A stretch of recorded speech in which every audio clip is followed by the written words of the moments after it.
제주의 역사 속으로 떠나보는 시간. 안녕하세요. 꼬닥꼬닥 걸어서 제주의 한승훈입니다. 네, 안녕하세요. 최진실입니다. 뭘 했다고 벌써 5월이에요? 그러니까요. 행사가 많은 달이라서요. 저는요, 신이 나요. 근데 주머니가 가벼워지는 건 좀 두렵기는 해요. 왜? 행사가 많으면 주머니가 좀 두둑해지는 거 아니에요? 행사 진행 많이 하시잖아요. 아니, 그런 게 아니라 지금 저희 동네에는요, 뭐 플래카드 막 덕지덕지 붙어 있는데 뭐 경로잔치다, 뭐 결혼식이다, 잔치다. 그럼 이제 막 매치할 돈이 많구나. 엄청 많죠. 근데 뭐 이제 동네 잔치가 많으니까 신이 나지만 또 이제 또 가벼워지니까 또 힘이 들어요. 힘이 들어. 그래서 오늘 어떤 주제를 정했을까 또 궁금해지는데 네. 이와 관련된 주제일까 아니면 5월을 맞아서 좀 색다른 주제를 만들었을까 궁금하거든요. 어떤 이야기일 것 같아요? 일단은 5월이 되면은 아까 말했다시피 행사가 많잖아요. 예를 들어서 뭐 스승의 날도 있고 또 뭐 부처님 오신 날도 있고 또 어린이날도 있잖아요. 그것도 있고. 근데 하나를 또 빼먹었다. 중요한 날. 왠지 이거 좀 얘기하기 싫긴 한데 어버이날과 왠지 관련이 돼 있을 것 같기는 한데 맞나요? 맞아요. 오늘의 주제가 어버이날과 어떻게 보면 제일 관련이 클 것 같아요. 효 이야기거든요. 효 이야기를 오늘 함께 해주실 이 두 분과 이야기 나눠보겠습니다. 두 분 안녕하십니까? 네, 안녕하십니까. 네, 어서 오십시오. 여성가족연구원장 문순덕입니다. 네, 반갑습니다. 그리고요. 예, 제주에서 탐라 제주사를 연구하는 역사학자 홍계표입니다. 반갑습니다. 네, 반갑습니다. 자, 오늘의 주제가 제가 아까 말씀드렸죠. 효 이야기입니다. 네. 오늘 녹화일을 기준으로 해서 어버이날이 얼마 남지 않았거든요. 네. 그래서 제가 진실 씨를 위해서 뭘 하나 준비를 했어요. 기대되는데 저를 위해서 뭘 준비했어요? 원래 어버이날 하면 뭐가 생각나요? 카네이션. 그렇죠. 빨간 카네이션이 생각나잖아요. 뭐예요? 그래서 제가 이거를 준비를 했는데 네. 이걸 쓰고 네. 부모님한테 한번 인사를 드려보면 좋을 것 같아요. 부모님 좋아하실 것 같은데? 옷하고 저를- 오늘 또 어울려. 저 한번 써보겠습니다. 원장님. 네. 저 어때요? 너무 좋아요. 꽃 같아요. 저 어때요? 선생님, 이거 저 쓰고 가면 엄마 좋아하실까요? 아이고, 이저 사람 얼굴이 아니고 꽃이네요. 제가 조금 더 큰 걸 준비했어야 되는데 좀 유아용으로 제가 준비를 했네. 잘 어울립니다. 이제 거셔도 돼요. 그러니까 효 이야기를 우리가 할 건데 그렇다면 과연 효가 뭘까? 저는 가장 큰 궁금증이에요. 이걸 어떤 걸 효라고 해야 되나? 뭐라고 생각하세요?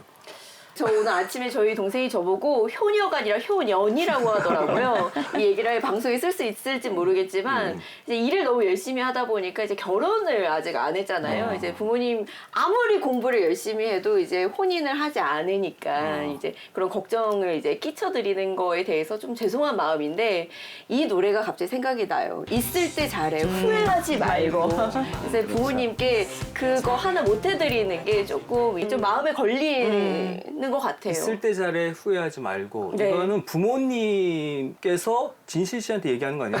좀 있을 때 잘해라 제발. 그러니까요. 제가 있을 때 잘해드려야 되는데 그게 효가 아닌가 이런 생각이 들어요. 맞아요. 근데 효라는 글자 이제 한자를 보면 아이가 노인을 업고 있는 모습이잖아요. 예, 그러니까 글자 그대로 부모님을 잘 섬겨라라는 뜻을 담고 있는데 시대가 변하면서 효의 의미도 과거와 현재가 좀 많이 달라졌을 것 같거든요. 그래서 오늘 과연 효란 뭘까 한번 알아봤으면 좋겠어요. 좋아요, 좋아요. 박사님, 예. 그러면은 제주에 과연 효자, 예. 효녀라고 불리던 사람은 과연 몇 명이나 있는지 예. 궁금해요. 효와 열과 춤과 관련해서 그 조정에서 이제 표창을 내린 정려라고 하는데요. 네. 그 비석들을 다 찾아 돌아다녔어요. 그 보면은 이제 효자 비석 또는 연려 비석, 효열 비석들이 우리 제주 전역에 한 71기가 이렇게 남겨져 있습니다. 77명에 해당되는 사람을 기려서 비석들이 곳곳에 세워져 있는데요. 특히 그 애월읍하고 한림읍하고 한경면, 그러니까 우리 제주도 북서부 일대에 거의 절반에 해당되는 그 33기가 이제 소재해서 희한하게도 이 제주 북서부 일대의 효, 열과 관련된 어떤 그 조선시대의 어떤 그 전통이 좀 잘 남아서 전하지 않나 이렇게도 이렇게 좀 살펴볼 수 있겠습니다. 박사님, 효부는 며느리를 효부라고 하는 거 그죠. 아니에요? 그렇죠. 며느리. 열녀는 부인을 열녀라고 하는 거 아니에요? 예, 네. 그렇죠. 저 남편이 먼저 돌아가셔서 네. 이제 출가 외인이기 때문에 네. 이제 시집에서 시부모를 이제 봉양을 남편은 돌아가셔도 계속해서 모시는 경우는 열. 이제 그 열의 개념에다가 효의 개념이 여성에게 이제 함께 들어가서 그래서 그런 효부. 분들을 이제 효열 또는 효부라고 이렇게 이제 통상 비석에도 보면은 효자하고 효열하고 열려 이렇게 세 이제 용어로 비석에도 이제 쓰여져 있거든요. 효부의 개념이 바로 효열로 열로 이렇게 되는 이제 거죠. 비석에 소개되어 있어서 사례가 열려와 거의 동등하게 아까도 앞에 정렵이로 한 21개 정도 있다고 이제 말씀드렸었거든요. 그럼 저는 궁금한 게 그러면 미혼 여성이 친정 어머니한테 하는 효도는 효녀. 그러니까 효녀. GCC는 효부도 안 되고 열려도 안 돼.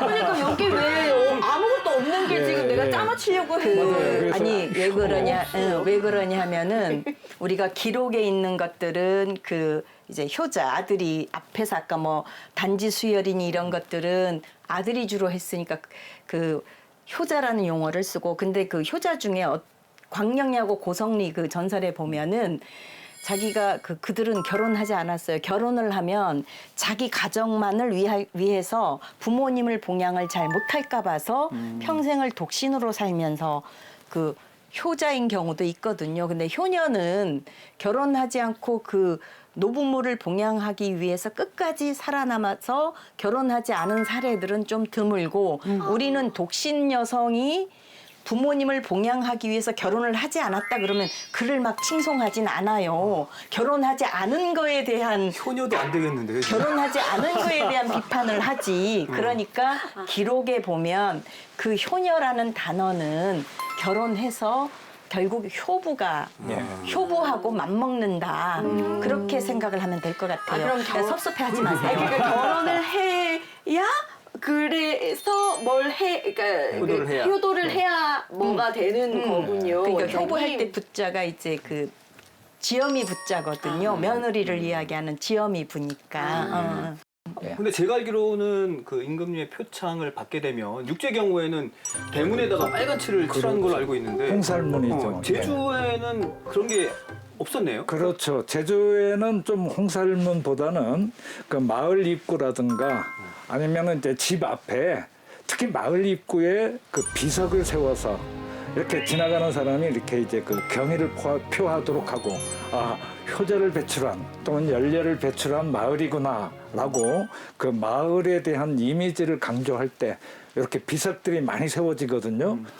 지금은 거의 마을 입구에 세워졌던 비석들이 지금은 마을 회관이라든가 이런 데로 이렇게 이제 좀 옮겨져서 세워져 있습니다. 그럼 정려를 받은 분들은 어떤 대우를 받았어요? 그 한 예가 있는데요. 정조 대왕이 이제 그 교서를 내린 적이 있어요.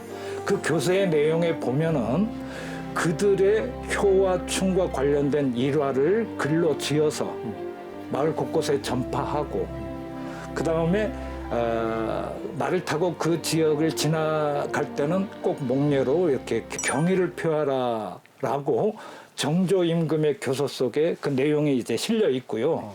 실제로 이렇게 조정해서 정려가 내리게 되면은 그 복호라고 하여 그 집안의 장손이라든가 그 집안 자식들에게 그 부역 면제와 또 조세 면제 우와. 세금까지. 그 혜택이 이제 이어지게끔 하거든요. 그래서 이런 그 조선시대 때 그 효자 열녀들을 그 선양했던 그런 그 혜택도 조정해서 이렇게 이제 내려지고 그랬습니다. 아니 도대체 어떤 스토리이길래 조세 면제, 부역 면제 이런 혜택이면 완전 어마어마하잖아요. 그렇죠. 아니 이런 혜택이면 누구나 효자, 효녀 되고 싶어 했을 것 같아요. 아니 효자 효녀의 아들 손자가 되고 싶어 했을 것 같아요. 그럴 수도 있겠고 그러나 그 과정이 얼마나 힘들겠습니까? 요즘처럼 공적조서 해야 되고 심사를 해야 되고 또 하려면 주변에서 칭찬해 주는 사람도 있겠지만 시기하는 사람도 있겠죠. 그러니까 만인이 그 공정 내용을 보고 적어도 동의를 해줘야 되고 그거를 우리가 목사님이 써서 또 올려주면은 완문 같은 게 또 내려오거든요. 우리가 이제 효자, 효부, 연려 이야기들을 세트로 이야기하는데 그렇게 그 타이틀을 받기가 어렵지 않겠나.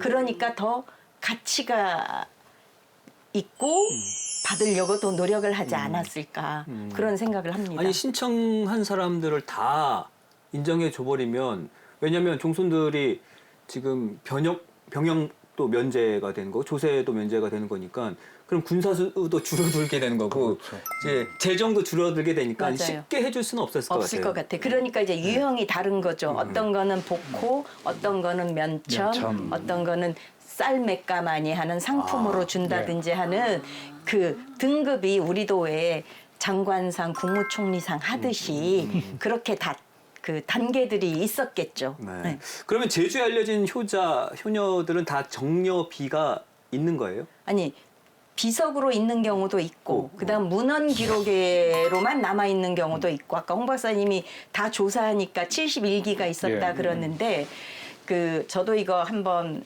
제주도 뭐 연려나 효부들은 도대체 있을까 없을까 이렇게 궁금해서 한 10몇 년 전에 자료 조사를 좀 해본 적이 있거든요. 그때 그 효열록이라는 책이 있는데 그게 도 문화재로 그 등록이 된 책인데 거기에 보면은 이거는 순조 때니까 1834년에 편찬이 된 책입니다. 제주도 주인 그 대상으로 해서 여기 보면은 효자가 26명, 효부가 5명, 연려가 27명, 의사가 3명.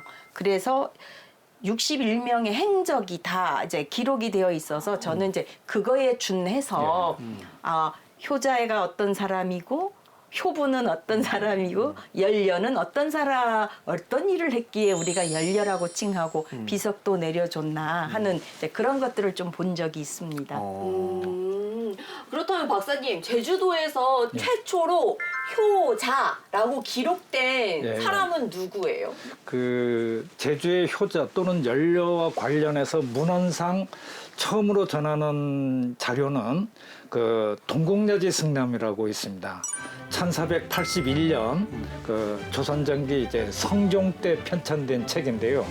이 책에 보면은 그 최초의 이제 그 효자로 저 구자읍 김양리 출신의 김칭이라는 사람이 이제 그 효행이 실려 있습니다. 이 효자가 이제 그 모친이 위독하고 종기가 나고 자꾸 기절하시고 하니까 자기 정강이 살을 2번이나 베어서 피 나오는 것을 술에 타서 어머님께 이렇게 마시게 해드리니 어머님이 소생을 하셔서 그 이후로 한 20년간 더 연명하시게 되고 봉양하면서 이렇게 이제 그 효행이 알려져서 바로 1487년 성종 때 이렇게 이제 그 정려된 사례가 지금 문헌상 나타나는 우리 제주의 이제 효자 첫사례라고 할 수 있겠습니다. 이렇게 아니 흡입하게. 이거는 아무나 할 수 없는 거잖아요. 정말 효심이 깊어야 맞아요. 아무리 깊어도 이거는 어려워하기가 맞아. 할 수 있겠어요? 수면 마취 해가지고 할 수 있죠. 지방흡입이요? 불효 우리는 불효예요, 불효. 예. 자, 이외에도 옛 사람들의 효의 형태가 좀 다양했다고 하는데 또 다른 제주의 효자 이야기가 영상으로 준비가 되어 있습니다. 함께 보시죠. 박계고는 제주목의 하급 관리인 서리직을 맡고 있었는데요. 숙종 36년인 1710년 12월 어느 날 제주 목사 최계홍이 임기를 마치고 출륙을 앞두고 있었습니다.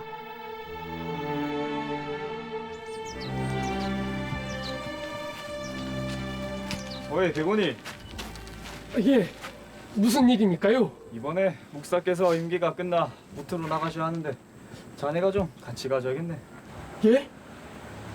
제가요? 바닷길이 어머니 잘 모셔야 할 걸세. 같이 가는 건 문제가 되지 않습니다만 아들의 험하고 긴 바닷길을 걱정할 부모님이 순간 떠올랐던 거죠. 그렇게 해서 목사 출육길에 동행하게 된 어머니. 박계곤. 아버지 댕경 옥구다.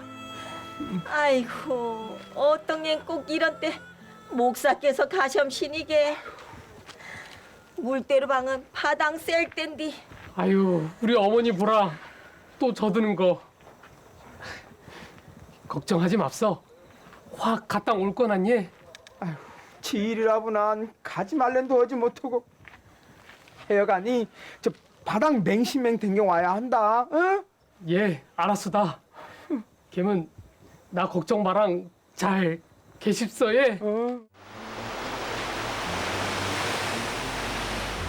일행은 전라도로 향하는 배에 몸을 싣습니다. 전라도까지 가는 길은 제주 조천포구를 출발해 지금의 사수도인 사서도를 지나 강진에 다다르게 되는 여정이었습니다. 박계곤 일행이 사서도 부근에 다다르자 갑자기 거센 바람이 불기 시작하면서 파도도 높아졌습니다.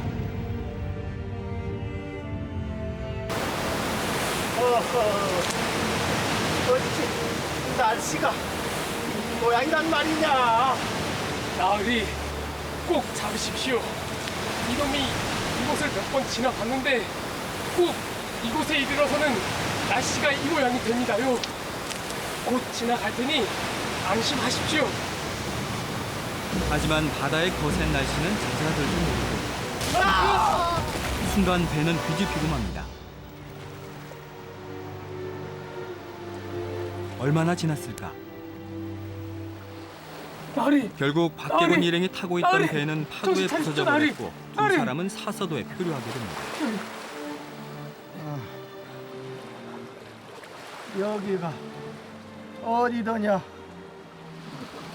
글쎄 없습니다요. 제주를 출발해서 꼬박 하루가 지나갔으니 아무래도 사서도가 아닌가 합니다. 사서도? 어허.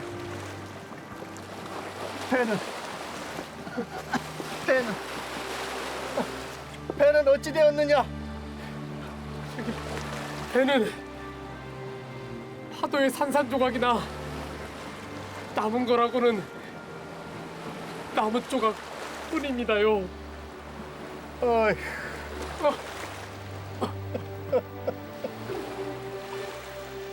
이후 하루 이틀이 지나고 떠밀려온 나무 널빤지에 뭔가를 써내려가는 박계곤.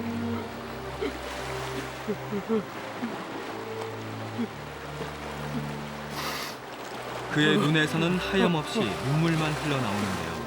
우리 부모님을 불쌍히 여기소서. 얼마 없어 영원히 이별하게 되나이다. 하늘이시여, 이를 불쌍히 여기신다면 아버님 집으로 흘려 보내소서. 다름 아닌 제주에서 자신을 걱정하고 있을 부모님께 드리는 마지막 인사의 글이었습니다. 그렇게 해서 며칠이 지난 어느 날, 이제나 저제나 아들이 돌아오기만을 기다리며 바닷가로 나온 박계곤의 아버지. 아들이 떠난 이후 매일같이 나와 바다만을 바라보고 있었는데요. 그러다 뭔가를 발견합니다. 물에 잔뜩 군 널빤지에는 글씨가 가득 쓰여 있었는데요. 이상하게 여긴 박계곤의 아버지는 그것을 건져 올려봅니다. 그런데 그건 바로 박계곤이 써서 바다로 뛰어보낸 그 널빤지였습니다. 아니 이거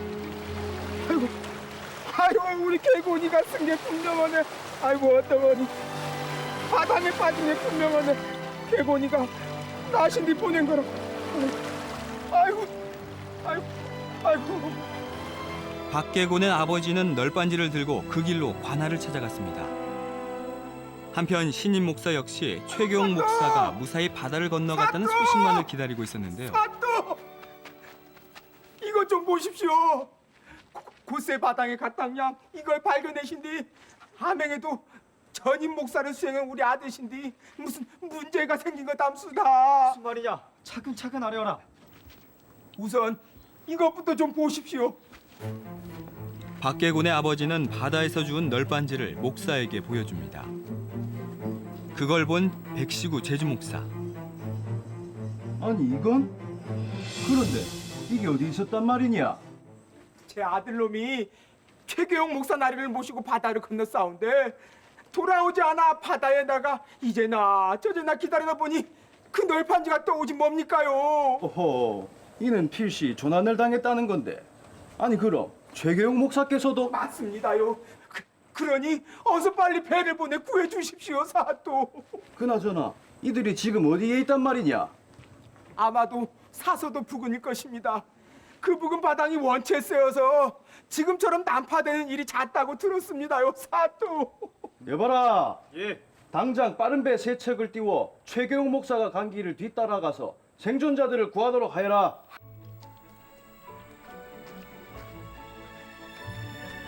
그로부터 며칠 후 아버지와 백시구 목사의 빠른 대처로 다행히 일행 모두는 무사히 구조돼 제주로 돌아올 수 있었습니다.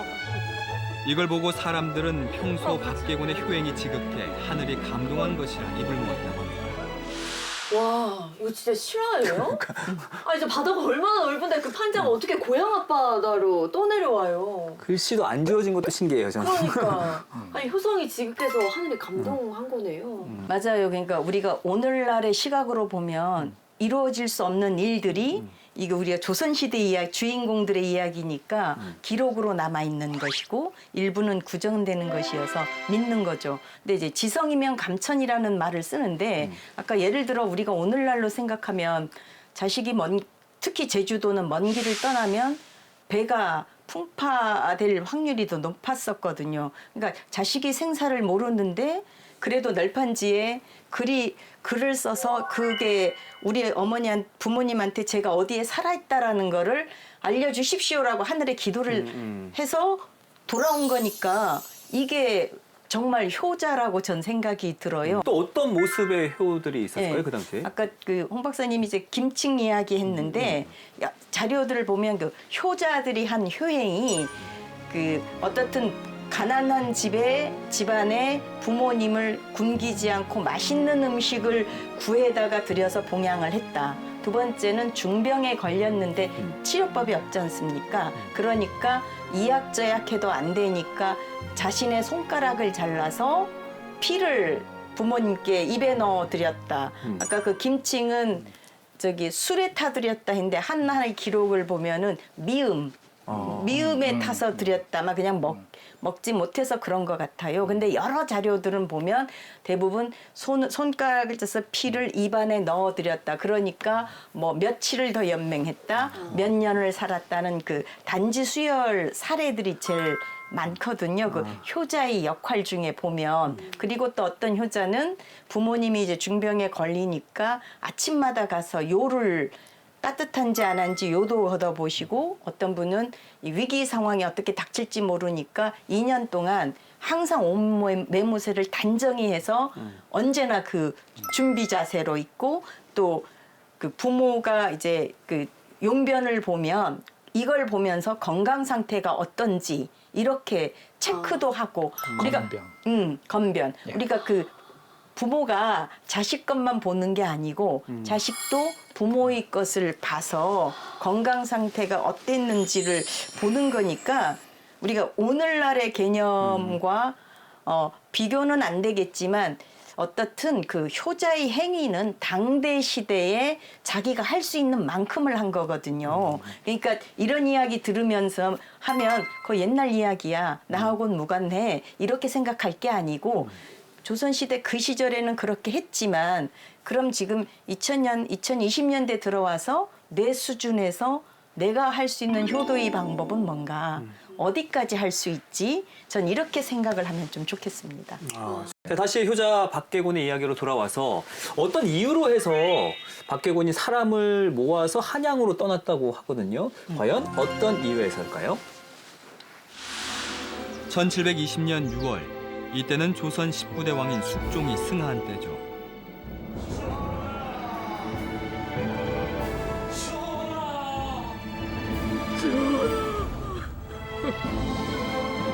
숙종의 승하 소식은 박계곤이 있는 제주에까지 전해졌습니다.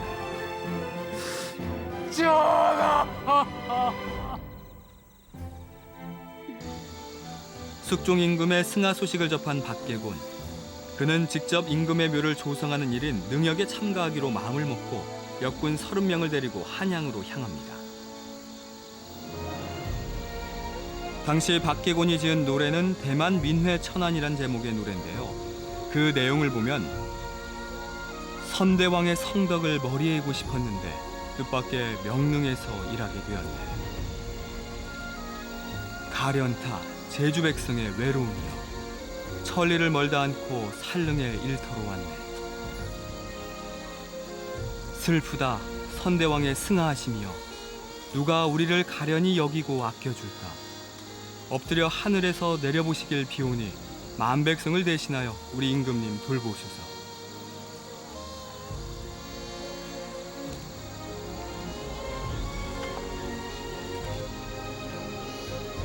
능역이 끝난 뒤 이것을 전해들은 숙종비 인원 왕후는 박계곤 일행을 불러 위로했다고 합니다.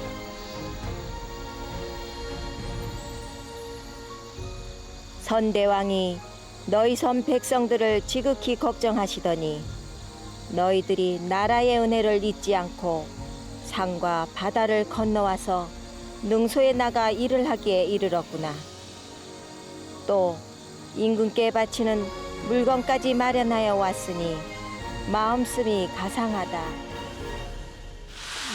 원장님 아까 노래 가사말이 아래 나왔잖아요. 네, 네. 그 노래를 박계곤이 직접 만든 거예요? 그러니까 그거는 좀 정확하진 않습니다. 그런데 우리가 보통 노동요라고 하지 않습니까? 일을 할 때에 노동요를 부르는데 그 노동요는 정해진 가사는 없어요. 한 틀이 정해져 있으면 그 부르는 사람이 조금씩 개사를 해서 부를 수도 있거든요. 그러니까 박계곤이 이 민요를 창작했다라는 기록은 정확하지 않지만 아무튼 그분도 내려오는 노동요 중에 본인이 선창을 하면서 어떤 단어들을 조금 바꿀 수는 있겠죠. 예, 저는 거기까지 알고 있습니다. 예. 그러니까 이 박계곤이라는 사람이 참 효심도 대단했던 사람이었지만 임금을 향한 충심 또한 대단했던 인물이었네요. 맞아요. 그러니까 가서 그 사람들을 데리고 가서 그 능력에 같이 참여를 했고 이어서 이야기를 하자면 1730년에 제주도에 아주 큰 흉년이 들어서 정조 때도 물론 흉년은 들었습니다마는 이때 흉년이 들어니까 영조 임금이 그러니까 숙종 임금이 승하하셔서 박계곤 일행들이 와서 그 능력에 참여한 걸 기억하면서 규율미를 이제 보내주면서 그 기록을 제가 좀 보겠습니다. 보통 사람도 어버이상을 당하여 다른 사람으로부터 은혜를 입으면 감동하여 보답하거늘 하물며 임금된 자가 어떻게 그대로 있겠느냐. 그래서 쌀 5,000석을 내려주고 공마를 했는데 이것도 바치는 거를 조금 지연하겠다, 정지해라 하는 그러한 특혜를 준 거죠. 그렇게 본다면 박계곤은 앞에서 우리가 봤던 화면에서는 지성이 감천해서 참 효자였다 하는 그 가문의 효자로만 끝나지만 제주도가 그 규율미까지 특별히 하사받은 걸로 본다면 국가에도 아주 중요하게 각인을 시켰고 그 결과 제주도민들이 좀 더 그 당시 그 어려움을 기아에서 조금은 벗어나지 않았느냐 하는 그런 생각이 듭니다.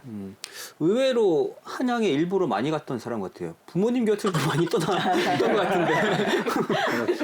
맞아요. 옆에서 지극히 모시긴 했었겠지만 그래도 출장을 좀 안 왔던 사람이 아니었나. 아니 근데 이 시대에 정말 춤과 효가 굉장히 중요하게 여겼던 때였잖아요. 그렇죠. 예, 그 조선 시대는 그냥 정치적인 통치를 그 정당화하는 이데올로기, 이념으로 또는 어떤 그 사회 질서를 유지하는 이념으로 유교가 이제 상당히 중요한 역할을 했죠. 실제로 태조 이성계가 조선을 건국하고 나서 즉위할 때 1392년 7월 28일 즉위할 때 교서를 내리는데 그 교서 내용 중에 보면 각 마을별로 충신, 효자 또는 의부 이런 절부의 일은 풍속에 관계되어서 꼭 이렇게 그 조사를 해서 조정에 올리고 널리 이렇게 이제 선양을 하라라고 이렇게 이제 그 조선 건국할 때부터 태조 이성계의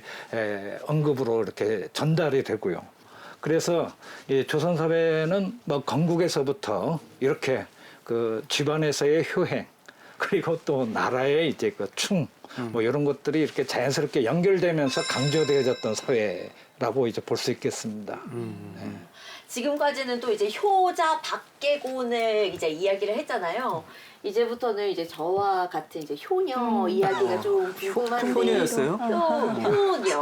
효녀 이야기가 궁금한데요. 단지 수혈 가능? 단지 수혈 어디를 찢으면 되나요? 피 가능해요? 이렇게 정강이 뭘로 찢으면 되나요?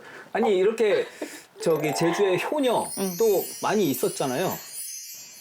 그 기록에서 볼 수 있는 그 정표 시기를 보니까 15세기 그러니까 조선 건국 이후부터 15세기부터 그 20세기까지 연려는 49건, 효자는 41건.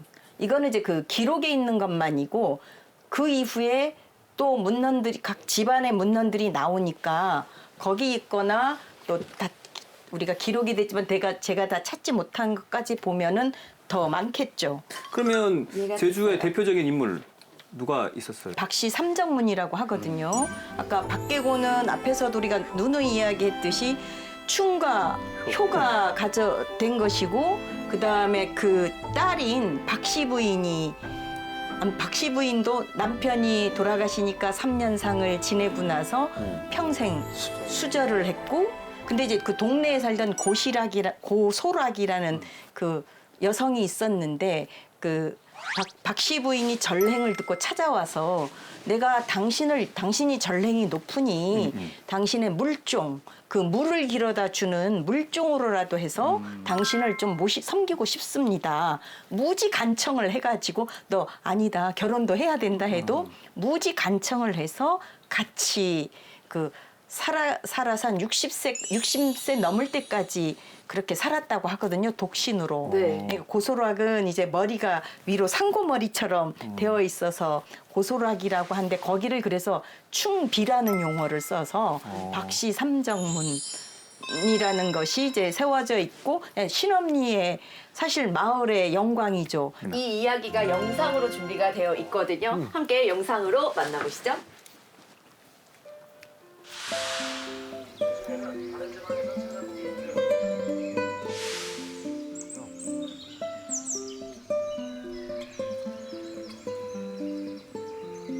(1700년대에) 살았던 연려 박씨.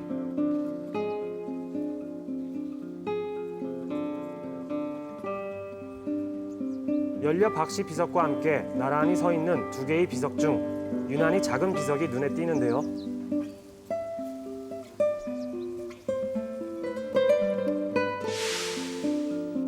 비석에는 충비 고소락이라고만 새겨져 있을 뿐 아무런 설명이 없습니다. 그렇다면 이 비석의 주인공인 고소락은 누구일까? 박씨 집안의 효열록인 박씨 삼정문록. 여기에서 고소락에 대한 기록을 간신히 찾을 수 있었습니다.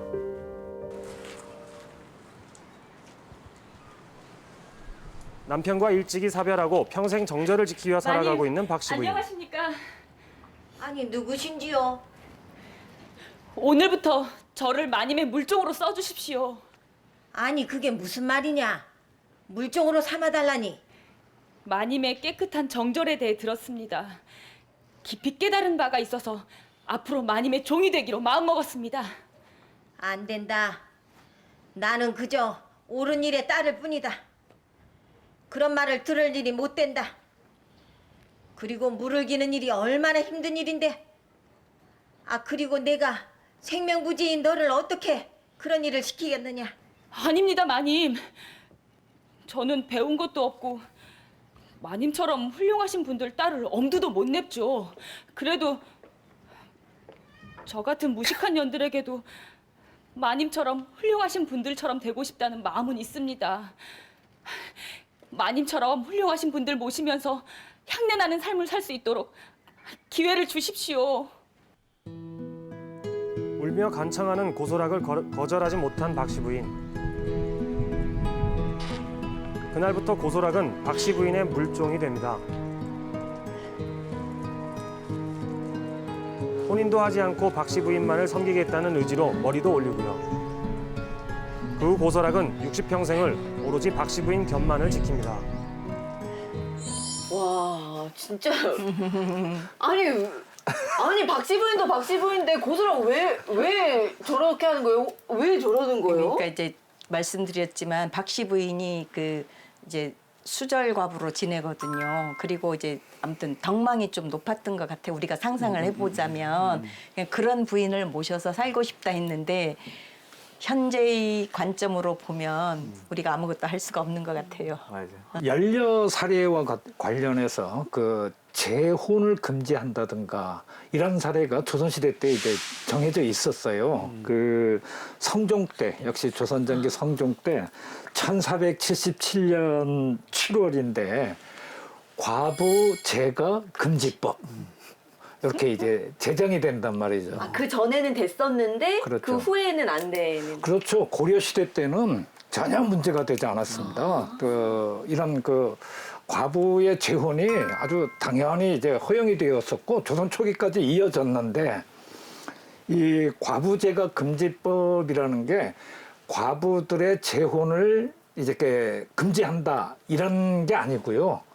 뭐냐면은 제가 한 그 사족들, 양반들의 부녀들이 난 자식은 관직에 진출할 수 없다. 정확한 내용은 이거예요. 근데 이제 그런 내용이 이제 이게 결국은 과부제가 금지로 이렇게 발현이 되고 이게 폐지된 게 뭐 얼마 안 됐죠. 1894년 그 갑오개혁 때 뭐 한 130년 전 갑오개혁 때야 드디어 이제 그 과부제가가 폐지되니까 500여 년 이상 이렇게 우리 제주 또는 뭐 조선의 여성들을 옥죄어 왔던 어떤 그 관습이라고 이제 할 수 있겠습니다. 말씀하신 것처럼 정말 그 시대의 강요로 인해서 연료들이 많은 희생을 했던 것 같아요. 그렇죠.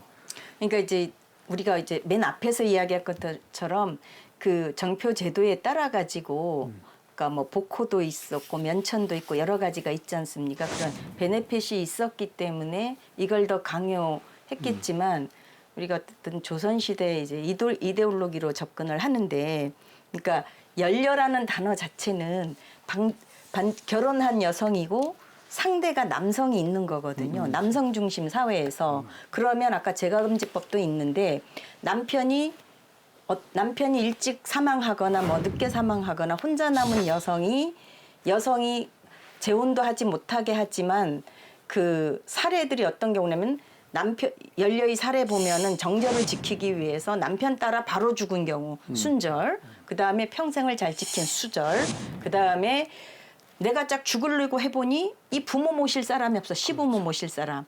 그러니까 시부모를 봉양하고 어느 정도 되면 뭐 따라 죽는다든지 또 죽으려고 해보니 내 아이가 너무 어려. 야, 아이 키울 사람이 없어. 그러면 이 아이를 키우기까지 해야 되겠다. 등등의 그 연려들이 사례가 보면 좀 다양하거든요. 그러니까 이거는 여성들이 결혼을 하면 그 남편을 중심으로 하는 그 가문의 명예와 그 다음에 가문의 영속성 유지에 아무튼 책무를 다하지 않았나. 그렇다면 어머니에게 자녀 양육과 교육, 그 다음에 시부모 봉양 이런 의무들을 다 짊어줬겠죠.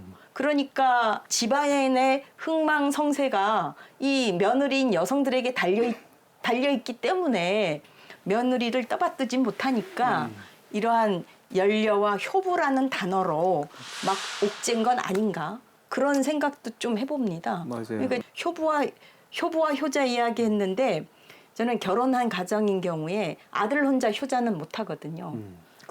아내의 동의 없는 그 효자 일을 하려면 갈등이 생겨요. 네, 그렇죠. 그러니까 반드시 아내의 자발적 동의와 뭐 비자발적 동의라도 아내와 동의하면 그 효자 역할을 할 수 있어. 그러니까 효부가 가장 중요한 것 같아요. 며느리가 그 효행의 역할을 잘 하는 집안은 그나마 갈등이 덜한데 아들만 나 잘났어 하면서 혼자 효자인 척 하려면 그 집안은 갈등이 좀 심화될 것이다. 그러니까 관식이만 있어서 되는 게 아니고 애순이도 있어야 된다. 맞아요. 둘 다 있어야 돼요. 아니 원장님 말씀대로 그 시대가 이제 많이 바뀐 거잖아요. 그렇죠. 그럼 새로운 효의 개념도 필요해 보이거든요.